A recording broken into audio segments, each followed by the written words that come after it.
step.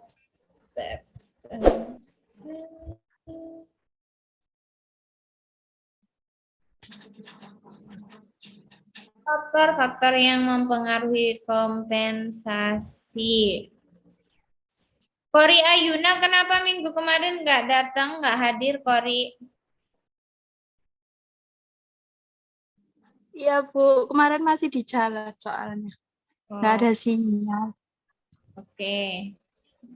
Jenny Ayu, kamu masih di jalan, Jenny? Iya, Ibu. Baru pulang. Nyetir nggak? Enggak, Bu. Naik Gojek. Oh, naik gojek. Kalau mau off cam nggak apa-apa selama di jalan. Yang penting selamat sambil mendengarkan, HP-nya disimpan. Ntar Jenny begini-begini, HP-nya disaut sama orang. Ya, Bu. Ya, Kak. Oke.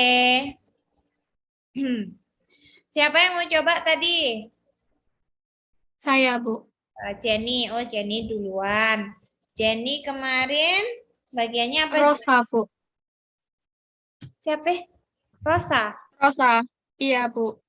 Di sini tuh nggak terlihat semua. Jadi kalau kalian ngomong tuh tak terlihat loh. Rosalia Sukma. Ntar saya mau lihat catatan dulu. Rosa kemarin bagian apa ya? Kemarin tuh tanggal berapa sih? Tanggal 1 ya kita ketemu ya. Iya, Bu. Tanggal 1.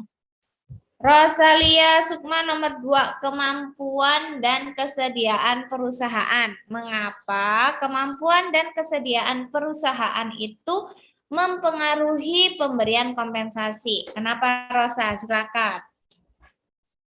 Karena apabila kemampuan dan kesediaan perusahaan untuk membayar gaji karyawan semakin baik, maka tingkat kompensasi yang didapat karyawan juga semakin besar. Sebaliknya, jika kemampuan dan kesediaan perusahaan untuk membayar kurang, maka tingkat kompensasi relatif kecil. Jadi di sini ketika perusahaan memiliki reputasi yang bagus, kondisi keuangan yang baik, mereka dapat memberikan kompensasi yang sangat layak kepada karyawannya, misalnya gaji pokoknya besar, tunjangannya menjamin, terus fasilitasnya juga ada. Tetapi selain apa namanya perusahaan memberikan kompensasi yang besar, perusahaan juga harus tetap realistis. Jangan sampai karena ingin memberikan yang terbaik untuk karyawannya, mereka sampai lupa untuk memperhitungkan arus kas perusahaan hingga membuat perusahaan rugi, bahkan sampai PHK karyawan. Yang baru-baru ini tuh ada kasusnya GoTo ini, Bu, apa namanya? PHK karyawan banyak PHK karyawan. Itu salah satu penyebabnya itu juga karena pemberian kompensasi yang terlalu banyak. Jadi di apa namanya IT-nya GoTo itu Waktu itu setara ya. junior IT IT yang harusnya mendapat gaji 5 sampai 10 itu sama GoTo itu diberikan range 10 sampai 20. GoTo itu perusahaan apa? Startup ya? Iya, Gojek, Tokopedia. Oh, oke. Jadi kemampuan dan kesediaan perusahaan. Selama kondisi keuangan perusahaan mampu dan perusahaan juga bersedia untuk memberikan kompensasi yang sesuai, yang memenuhi asas-asas pemberian kompensasi, maka bisa dilakukan atau bisa diberikan. Terima kasih, Rosalia. Selanjutnya siapa? Ibu, maaf. Ya, Isna. Jawaban saya, Bu. Ya. Jawaban saya sama, Bu, kayak Rosa. Kan tadi Ibu, kan saya minta tugas. Kan tadi kan Ibu Mm-mm. pertanyaannya kemampuan dan kesediaan perusahaan. Mm-mm. Iya, Kori, jawaban saya sama, Bu, kayak punya Rosa. jawabnya sama. Coba jawaban punya Iya. Kori gimana? Apabila kondisi finansial perusahaan itu baik, Mm-mm. memiliki reputasi yang bagus, mereka dapat memberikan kompensasi yang layak bagi karyawannya.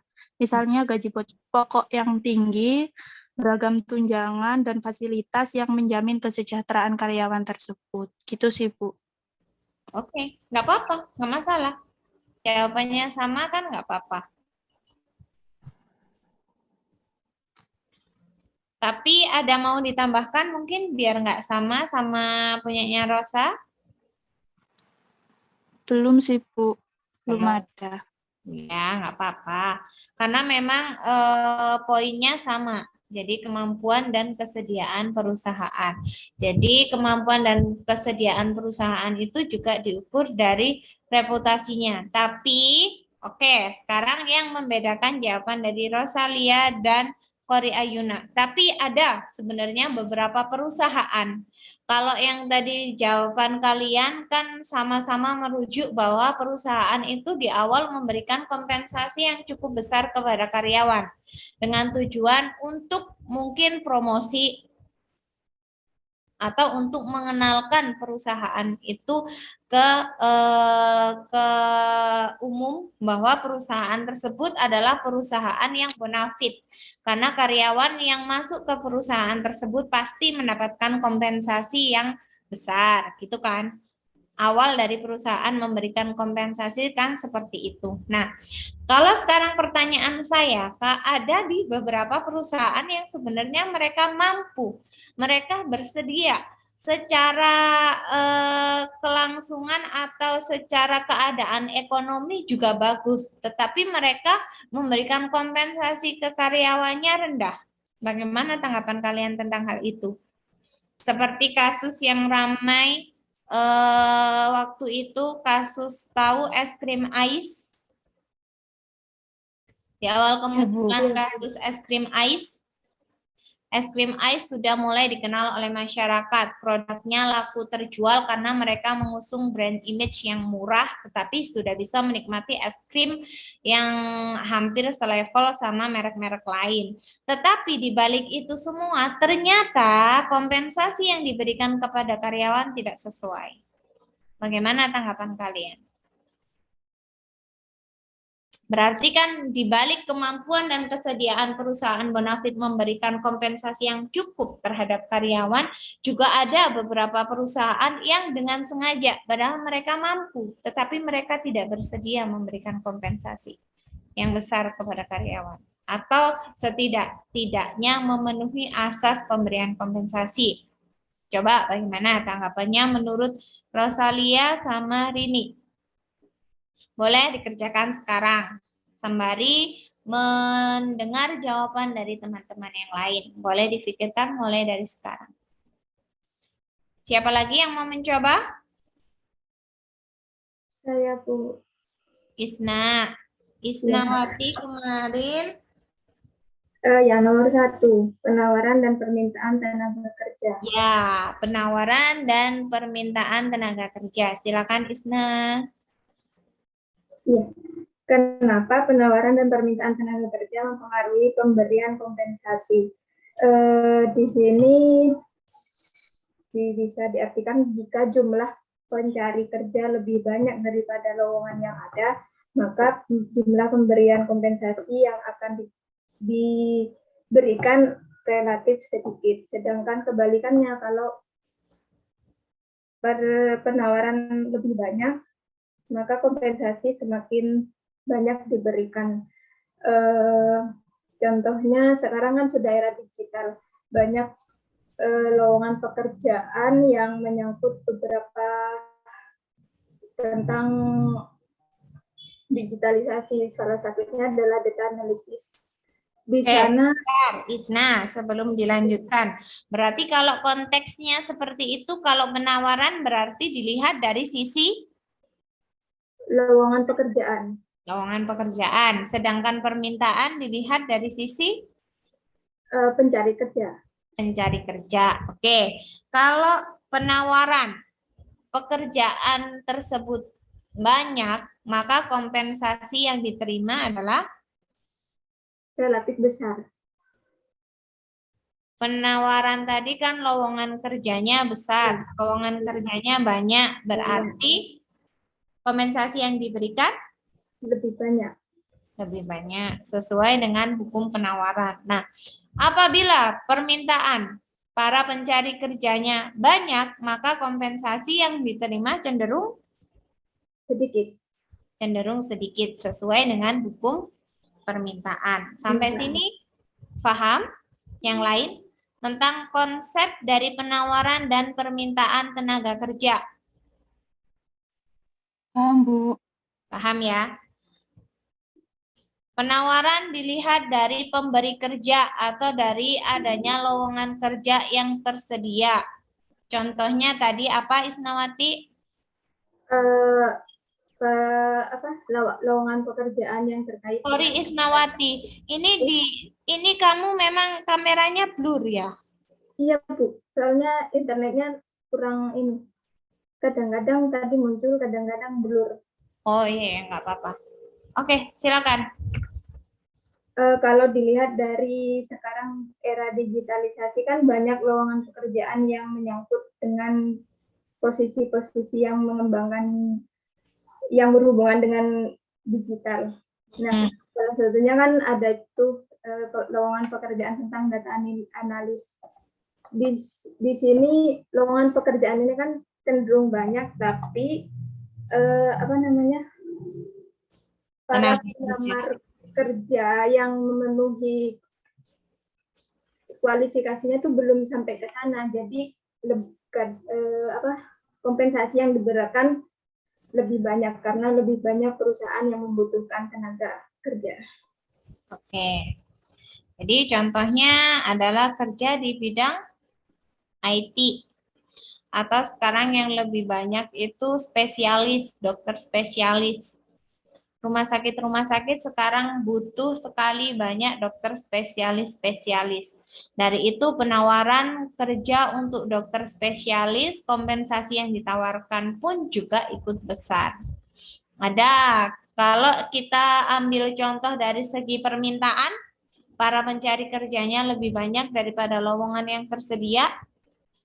Mungkin di bagian administrasi Jadi atau operator produksi. Jadi kalau sekarang kalian mungkin mengambil bidang administrasi, selain kalian memiliki ijazah penunjang misalnya, latar belakang pendidikan yang menunjang misalnya, kalian juga harus memiliki keahlian tambahan. Agar apa? Agar keahlian ini nantinya mampu sebagai bargaining ketika kalian ditawarkan kompensasi. Dari itu, sisi penawaran dan permintaan cukup mempengaruhi pemberian kompensasi yang diberikan kepada karyawan. Sampai sini paham mengapa faktor penawaran dan permintaan tenaga kerja menjadi salah satu faktor yang mempengaruhi pemberian kompensasi? Paham? Paham, Bu. Oke. Selanjutnya, terima kasih Isnawati. Iya Bu, terima kasih. Selanjutnya siapa? Isnawati. Selanjutnya siapa lagi yang mau mencoba? Ini yang belum, Jenny Ayu belum. Mahda Fauzia belum. Kori Ayuna sudah. Kori Ayuna sama Rosalia sudah. Tinggal tambahan tadi karena mereka milih materi yang sama. Kalau nggak salah, Anna Rosita juga sama bagiannya seperti kalian. Rini juga belum. Rizky Dewi juga belum. Kalian sudah ada waktu berpikir selama seminggu. Ayo. Bu, saya mau coba. Silakan, Mahda. Mahda kemarin nomor 3, serikat buruh. serikat buruh. Mengapa serikat buruh turut menjadi faktor yang mempengaruhi pemberian kompensasi? Karena apabila serikat buruhnya itu kuat dan berpengaruh, maka tingkat kompensasinya semakin besar. Dan juga sebaliknya, jika serikat buruh tidak kuat dan kurang berpengaruh, maka tingkat kompensasi relatif kecil. Serikat buruh kuat dan berpengaruh itu ditentukan oleh solidaritas dan kesatuan yang aktif dari para anggotanya. Sudah, Bu. Contoh? Contohnya, ketika ada satu karyawan yang dia itu tidak mampu untuk bernegosiasi tentang upah dan juga jam kerja, dia meminta ke organisasi serikat buruh ini untuk membantunya, yaitu jadi serikat buruh ini menjadi jembatan antara perusahaan dan pekerja. Gitu, Bu. Perusahaan dan pekerja dalam upaya Dalam upaya penentuan upah, jam kerja, dan sebagainya. Gitu. untuk disesuaikan dengan Untuk disesuaikan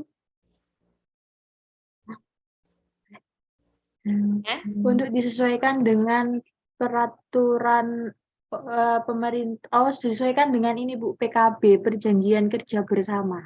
Bukan, Bu? kalau perjanjian kerja bersama kan itu hubungan antara internal antara perusahaan dan karyawan. Ya. Sedangkan serikat buruh tadi adalah yang menjembatani hubungan antara perusahaan dengan karyawan. Jadi serikat buruh ini kan pihak ketiga yang menghubungkan, tetapi mereka cukup mempengaruhi dalam pemberian kompensasi. Berarti contohnya biasanya akhir-akhir tahun nih serikat buruh lagi kerja-kerjanya nih. Penentuan UMK, Bu. Penentuan UMK. Jadi melalui serikat buruh biasanya perusahaan lebih mendengar tentang aspirasi-aspirasi yang ingin disampaikan oleh para karyawan terkait kompensasi-kompensasi yang mereka terima selama ini. Tentang keluhan-keluhan karyawan yang selama ini mungkin merasa bahwa kompensasi yang diterima tidak memenuhi asas atau peraturan yang berlaku. Sampai sini paham, Mahda? Jadi mengapa serikat buruh juga turut menjadi faktor yang mempengaruhi, karena tadi serikat buruh adalah Sebagai jembatan antara pekerja dan perusahaan untuk menyampaikan aspirasinya. suatu organisasi yang bisa dipakai untuk menjembatani hubungan antara karyawan dan perusahaan. Oke, terima kasih Mahda. Ada yang poinnya samakah dengan Mahda tentang serikat buruh? Saya Bu mau mungkin coba Bu. Rahmat kemarin bagiannya sama tak kayak Mahda? Enggak Bu, saya di jenis sama sifat pekerjaan Jenis dan yang bawa sendiri. Oh, oke. Berarti yang poinnya sama kayak Mahda nggak ada ya? Mahda aja. Yang poin serikat buruh Mahda aja. Kurang tahu ya. Enggak. Yang lain nggak ada yang merasa sama bagiannya? Nggak ada. Kalau nggak ada silakan Rahmat. Mengapa jenis dan sifat pekerjaan turut menjadi faktor yang mempengaruhi pemberian kompensasi? Kenapa Rahmat? Ya Bu, sebelumnya minta maaf ya Bu. Saya off cam soalnya sinyal saya jelek ya di sini. Wah, nggak Jadinya, apa-apa. ya, mengapa faktor jenis dan sifat pekerjaan mempengaruhi untuk kompensasi? Karena setiap pekerjaan itu memiliki resikonya sendiri-sendiri, Bu. Sebagai contoh, saya kasih contoh itu seperti supir dan juga pekerja kantoran itu memiliki kompensasi yang sangat berbeda. Di sini saya kasih contoh supir itu memiliki kompensasi, contoh dikasihkan kayak multivitamin atau vitamin-vitamin kesehatan lainnya gitu untuk menunjang kesehatan, terutama untuk fisiknya si jenis kerja sopir ini tadi, Bu. Berbeda dengan kompensasi untuk diperuntukkan untuk pekerja kantoran atau pekerja yang in front office lah kasarannya. Mereka pasti memiliki kompensasi yang sangat berbeda nggak dengan supir, baik dengan gajinya yang lebih tinggi karena mereka memiliki pengaruh dalam perusahaan yang sangat tinggi atau dalam hal untuk konsumsi atau yang lain sebagainya. Mungkin itu ya Bu. Oke. Ada yang poinnya sama kayak Rahmat? Jenis dan sifat pekerjaan? Iya, Bu. Sebentar. Zoom saya barusan keluar. Ini siapa? Rini ya? Rini, Iya, Bu. kamu poinnya sama kayak Rahmat? Jenis dan sifat pekerjaan. Oke, silakan. Oke. Tingkat Suaranya hilang, Rini. Rini, suaranya hilang. semangat. Ini di kalian juga Rini suaranya hilang ya? maupun dokter. Sama, Bu. Iya, Ya, hilang. Bu. Putus-putus, Bu. Rini suaranya putus-putus Tadi sayang. tinggalin pesan soalnya dia di rumahnya hujan, Bu. Oh, Halo. ya Rini kalau suaranya putus-putus bisa kirim jawabannya by chat mungkin. Nanti juga teman-teman yang lain bisa baca. Oke. Oke, Bu. Yuk, makasih. Ya, Rini yang poinnya sama kayak Rahmat. Ada lagi yang mau coba yang lain? Yang lain? Saya, Bu. Siapa tuh? Kiki Dewi. Kiki Dewi kemarin nomor 4. Nomor Sembilan. ya, Bu. Kondisi perekonomian nasional, Bu. Ya, silakan. Mengapa kondisi perekonomian nasional turut menjadi faktor yang mempengaruhi pemberian kompensasi? Silakan Kiki. Dikarenakan Apabila apa? apabila kondisi perekonomian nasional sedang maju, maka tingkat upah atau kompensasi akan semakin besar karena akan mendekati kondisi full employment. Sebaliknya, jika kondisi perekonomian kurang maju, maka tingkat upah rendah karena terdapat banyak pengangguran. Nah, kalau contohnya sendiri, ya kayak kemarin waktu COVID itu, Bu, itu kan perekonomian sangat lemah. Jadi itu membuat kompensasinya itu semakin turun kayak gitu, Bu. Itu sebagai contohnya sih. Itu aja, Bu. Oke, ada yang poinnya sama, kondisi perekonomian. Kondisi perekonomian ada yang poinnya sama kayak Kiki? Nggak ada, cuman Kiki aja ya. Jadi contoh kondisi perekonomian, kenapa kondisi perekonomian turut menjadi faktor yang mempengaruhi pemberian kompensasi? Karena kelangsungan suatu perusahaan juga ditentukan oleh kondisi perekonomian negara atau kondisi perekonomian secara nasional. Benar, contohnya seperti kemarin di era pandemi COVID-19, di mana banyak PHK massal yang dilakukan oleh perusahaan-perusahaan karena kelangsungan dari perusahaan itu sendiri pun juga sedang tidak baik-baik saja. Kelangsungan perusahaan terganggu akibat beberapa produksi yang tidak bisa dilakukan karena memang pada saat itu untuk urusan pekerjaan yang hubungannya bersifat massal untuk industri padat karya juga dibatasi. Jam-jam kerja operasional perusahaan-perusahaan juga dibatasi. Pada akhirnya pemberian kompensasi yang diberikan kepada karyawan juga ikut menurun atau ikut terdampak. Yang awalnya kalian full time di kantor menjadi hanya separuh waktu atau part time. Ada juga yang kerja dari rumah.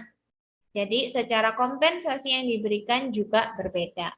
Sampai sini paham mengapa kondisi perekonomian nasional turut menjadi faktor dalam pemberian kompensasi?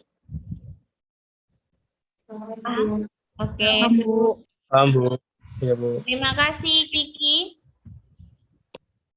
Rini jawabannya sudah dikirim, Rin? Belum. Rin. Sudah Bu, di grup.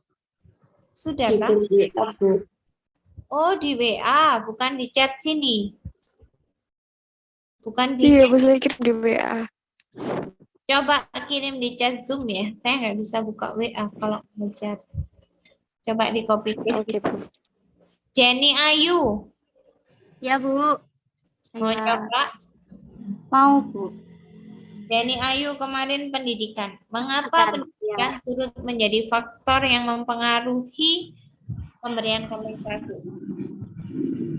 Karena apabila pendidikan seseorang lebih tinggi dan bidangnya sesuai dengan yang perusahaan cari, maka kompensasi yang diberikan akan jauh lebih tinggi. Sebaliknya, jika pendidikannya lebih rendah, kemudian bidangnya tidak sesuai dengan perusahaan yang mencari, maka kompensasinya juga akan lebih rendah. Gitu.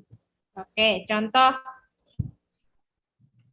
Contohnya, semisal lulusannya S1, kemudian bidangnya administrasi. Kemudian ada suatu PT yang mencari bagian administrasi, maka kompensasi yang diberikan juga akan tinggi, Bu. Dibandingkan apabila lulusannya masih SMK atau SMA dan bidangnya tidak sesuai. Oke. Kemarin sistem pemberian kompensasi yang didasarkan pada ijazah formal. Terakhir, karyawan dinamakan sistem kompensasi metode formal ya, Bu. Kemarin metode ada 2. Tunggal. Kalau hanya didasarkan metode tunggal. Jadi hanya melihat dari tingkat pendidikan formal karyawan. Namanya metode tunggal. Terima kasih Jenny Ayu. Ya, Bu. Jenny Ayu sudah, Lailatul Mubarakah sudah, yang belum di sini Rini. Coba Rini. Rini belum kirim sini ya Rini. Belum kirim ke chat ya Rin. Belum. Keluar lagi kayak cabut Zoom-nya. Ini kan Rini. Ini ada nih. Rini 3D manajemen. Oh iya. Zoom saya keluar masuk. Ya. Oke, kita bacakan jawaban dari Rini tentang jenis dan sifat pekerjaan. Tingkat upah atau kompensasinya yang besar juga dipengaruhi oleh jenis dan sifat pekerjaan. Misalkan pekerjaan yang mempunyai resiko finansial maupun keselamatan yang besar seperti di pertambangan, perkapalan, pilot maupun apa nih?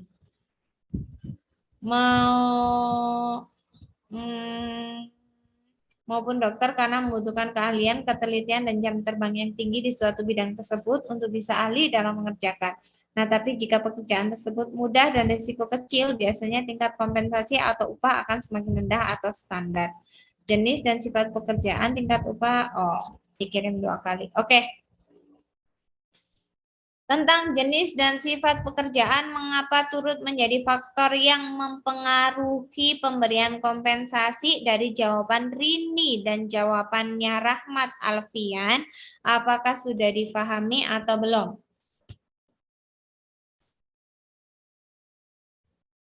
Apa sudah difahami atau belum? Sudah. Jadi jenis dan sifat pekerjaan ini dilihat dari tingkat resikonya. Dilihat dari jenis pekerjaan yang dilakukan. Sifatnya bagaimana? Apakah memiliki resiko yang tinggi atau memiliki resiko yang rendah?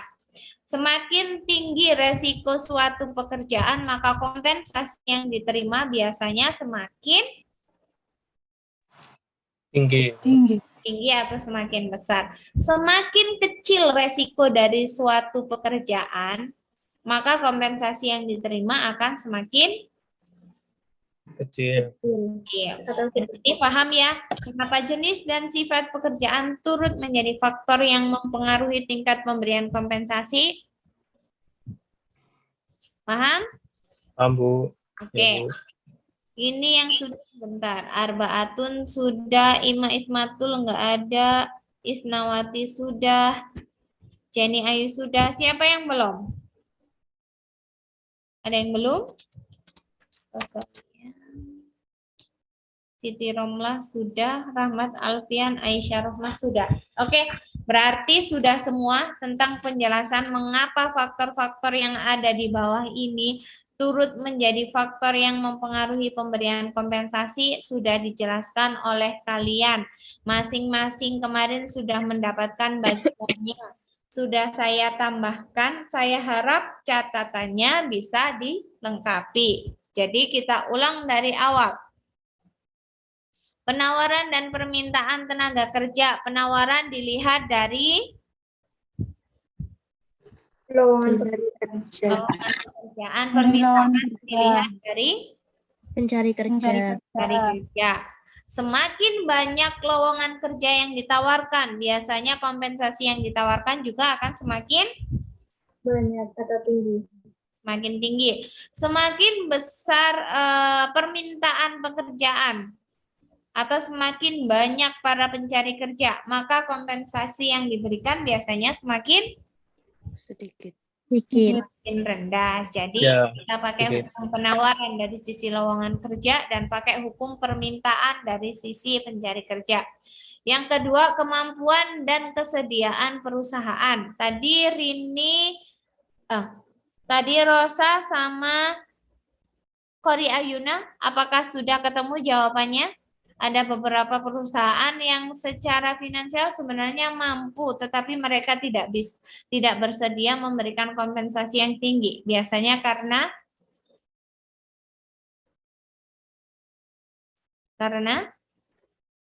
sebenarnya mereka mampu. Jika memanfaatkan sumber daya yang mereka miliki itu sebenarnya mereka mampu, tetapi mereka tidak bersedia atau belum bersedia memberikan kompensasi setidak-tidaknya sesuai dengan asas kompensasi. Mengapa? Karena dilihat dari standar kinerja yang ditetapkan perusahaan juga, Bu. Dilihat dari standar kinerja yang ditentukan oleh perusahaan. Bisa Kori? Karena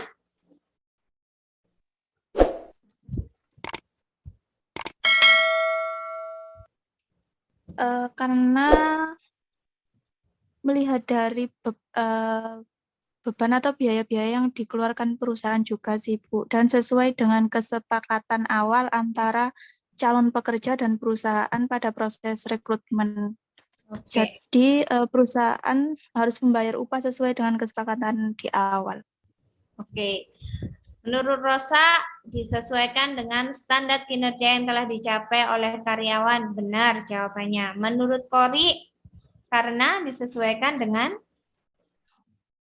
beban dan biaya-biaya yang dikeluarkan oleh perusahaan. Jawabannya juga benar. Kalian berdua sama-sama benar. Yang pertama, jika perusahaan itu mampu sebenarnya tetapi mereka belum bersedia memberikan kompensasi yang setidak-tidaknya sesuai dengan asas pemberian kompensasi, biasanya karyawan yang bersangkutan tidak bisa memenuhi standar yang ditentukan oleh perusahaan.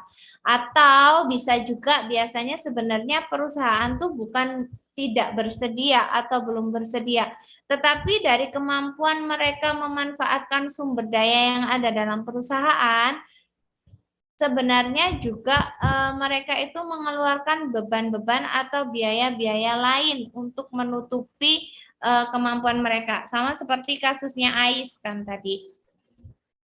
Mereka membuat brand es krim murah tetapi kualitasnya hampir untuk setengah premium lah ya. Kalau premium banget Ais juga enggak. Setengah premium untuk ukuran es krim Rp2.000. Nah, sebenarnya apakah mereka mampu? Sebenarnya kalau dikelola sumber dayanya secara baik, mereka bisa memanfaatkan brand image yang sudah mereka bentuk dengan baik, mereka mampu, mereka bisa. Tetapi karena mereka merasa belum bisa memanfaatkan sumber daya yang ada dalam perusahaan, contohnya mereka tidak bisa memanfaatkan brand image yang mereka bentuk, pada akhirnya pemasukannya pun tidak sesuai dengan beban-beban yang dikeluarkan, termasuk beban misalnya dalam pembelian bahan baku, beban operasional, sehingga pada akhirnya beban-beban tersebut ditutupi dengan mengambil jatah kompensasi yang seharusnya diberikan kepada karyawan. Sampai sini paham? Tentang kemampuan dan kesediaan perusahaan dalam pemberian kompensasi, tentang mengapa beberapa perusahaan yang sebenarnya dirasa mampu tetapi belum bersedia atau tidak bersedia memberikan kompensasi yang sesuai. Paham? Paham, Bu. Ya, Bu. Paham. Oke. Yang ketiga, serikat buruh. Tadi mengapa serikat buruh menjadi salah satu faktor juga yang turut mempengaruhi pemberian kompensasi? Karena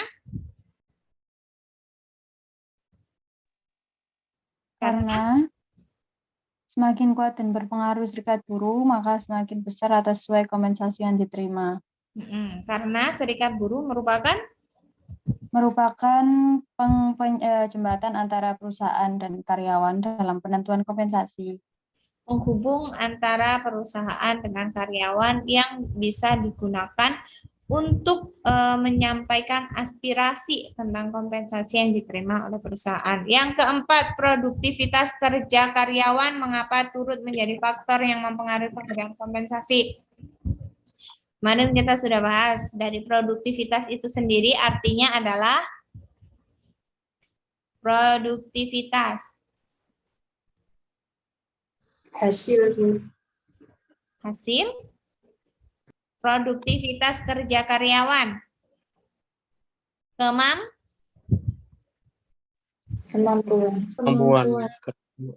Kemampuan karyawan untuk menghasilkan menghasilkan suatu produk, barang, atau jasa. Nah, mengapa kemarin produktivitas kerja karyawan menjadi salah satu faktor yang mempengaruhi pemberian kompensasi? Karena semakin banyak barang yang dihasilkan oleh karyawan, semakin tinggi pula kompensasi yang diterima. Semakin banyak barang yang dihasilkan atau semakin banyak hasil kerja yang diberikan karyawan kepada perusahaan, maka kompensasi yang diterima juga akan semakin banyak. Semakin banyak atau semakin tinggi kemampuan karyawan dalam menghasilkan sesuatu untuk perusahaan, kompensasi yang diterima juga akan semakin banyak. Ditambah catatannya ya, ini kita review ternyata beberapa ada yang lupa. Yang kelima, mengapa pemerintah dengan undang-undangnya menjadi faktor yang mempengaruhi pemberian kompensasi? Karena kemarin untuk menghindari apa? Untuk menghindari sanksi apabila perusahaan tidak mematuhi peraturan yang berlaku. Sehingga dengan adanya pemerintah dengan undang-undangnya bisa mencegah perusahaan untuk berbuat sewenang-wenang dalam memberi kompensasi. Benar. Yuk, catatannya yang belum lengkap dilengkapi. Karena pemerintah dengan undang-undangnya bisa menjadi pencegah bagi perusahaan untuk bertindak sewenang-wenang terhadap pemberian kompensasi kepada karyawan. Sehingga semakin baik undang-undang yang mengatur tentang pemberian kompensasi, maka akan semakin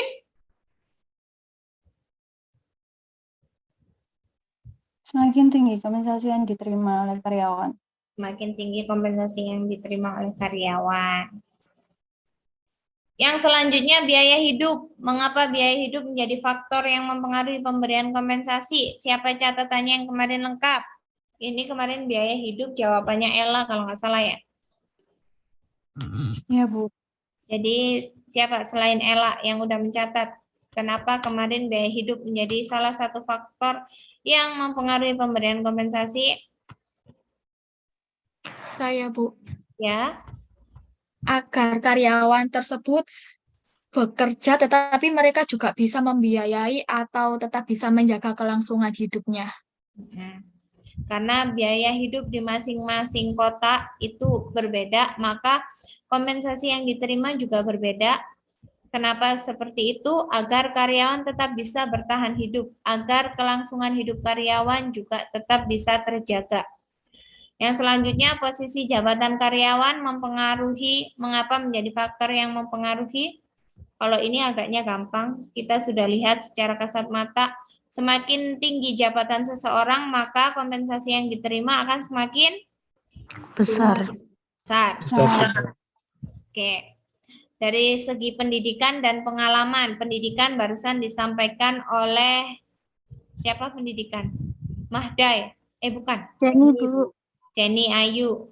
Pendidikan terakhir karyawan tadi antara pendidikan S2 sama S1 gaji yang diterima berbeda.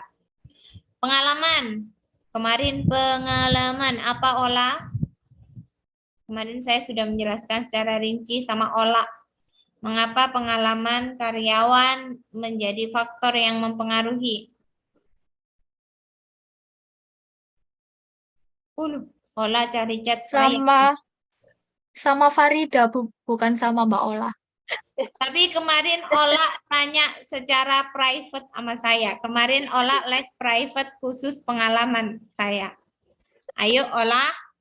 Karena pengalaman yang dimiliki karyawan di bidang yang sama dapat dipakai sebagai bahan pertimbangan perusahaan. Dalam Gimana, Bu? Karena apa tadi? Karena pengalaman yang dimiliki karyawan di bidang yang sama dapat dipakai sebagai bahan pertimbangan perusahaan. Dalam menerima kompensasi kerja. Memberikan kompensasi kok menerima. Perusahaan kok menerima. Ya, memberikan kompensasi. Oke, jadi pengalaman ini dilihat apakah pengalaman tersebut bidangnya memiliki kesamaan dengan posisi jabatan yang dengan posisi atau dengan bidang yang ditawarkan oleh perusahaan. Seperti yang saya sampaikan kemarin, kalian 3 tahun menjadi tukang cukur, tiba-tiba melamar di bidang administrasi, kan pengalaman kalian sama aja nggak dihitung. Tidak bisa menjadi pertimbangan perusahaan dalam pemberian kompensasi.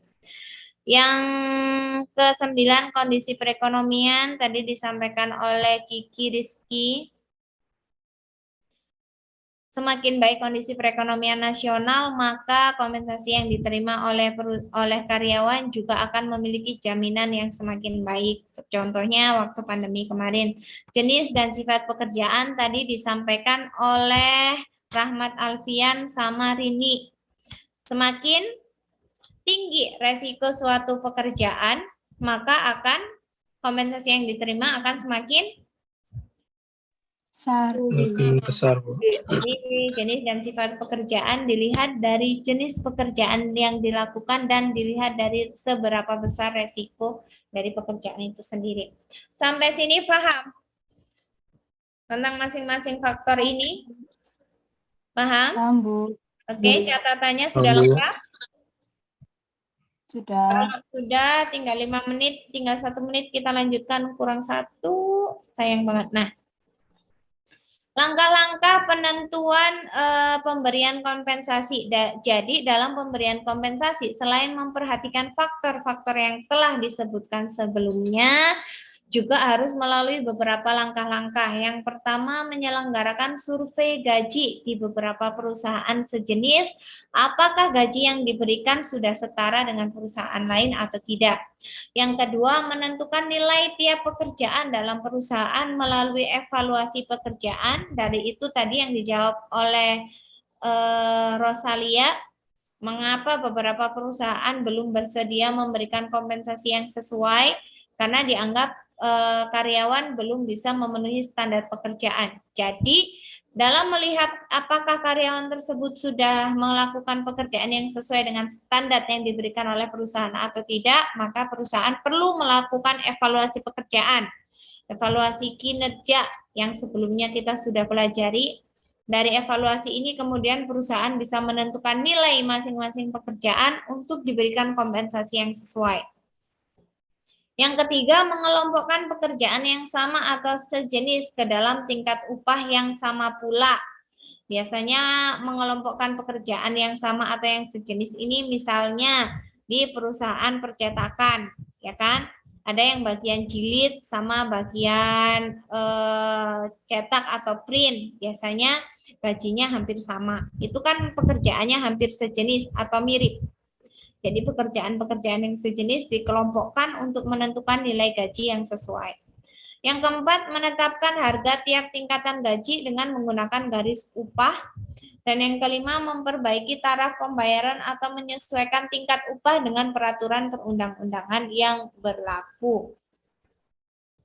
Jadi kelima langkah penentuan kompensasi ini pada akhirnya nanti kita akan mempelajari apa itu survei gaji, apa itu evaluasi pekerjaan, pengelompokan pekerjaan yang sama atau sejenis ini nanti akan bisa dilakukan melalui evaluasi jabatan. Setelah itu penentuan patokan gaji melalui garis upah. Itu nanti di pertemuan yang akan datang akan kita pelajari. Jadi setelah kita mempelajari tentang kompensasi dan faktor-faktornya, maka kita harus juga mempelajari langkah-langkahnya agar dalam pemberian kompensasi nantinya bisa sesuai. Sampai sini ada yang ditanyakan? Kalau tidak ada dari materi yang kita pelajari minggu ini dengan minggu kemarin, dari yang telah kalian sampaikan, berarti kita bisa ambil satu kesimpulan penutup bahwa kompensasi itu adalah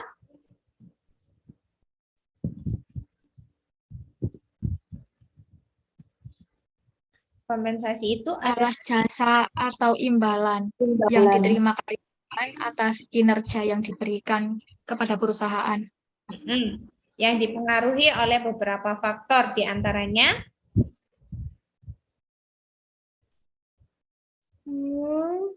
barusan Tawaran dan permintaan tenaga kerja.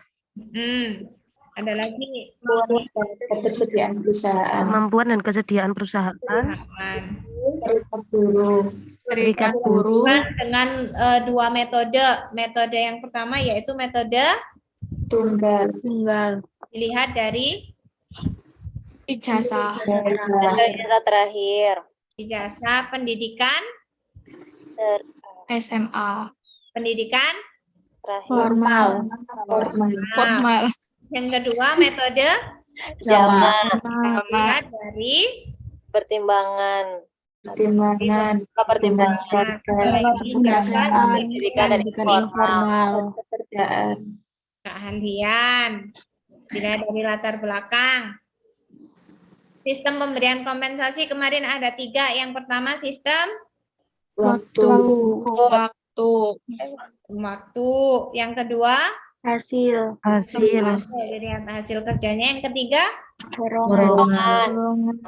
Oke, tentang kompensasi, metode asasnya serta faktor-faktor yang mempengaruhi apakah sudah cukup jelas? Cukup. Biarpun dilalui dengan mata mengantuk. Udah nggak konsen, Bu. Nggak konsen. Cukup. Kalau cukup, mari on cam sama-sama kita absen. Yuk. Pasien tuh adminnya nunggu kita sampai 9:30 lebih. 1, 2, 3. Peace semuanya. Yuk, biar nggak ngantuk. 1, 2, 3. Terima kasih untuk waktunya malam hari ini. Semoga apa yang kita pelajari bisa bermanfaat untuk kita semua. Sampai ketemu di pertemuan berikutnya. Selamat istirahat. Mohon maaf apabila ada salah-salah kata. Assalamualaikum warahmatullahi wabarakatuh. Waalaikumsalam. Terima kasih, Bu.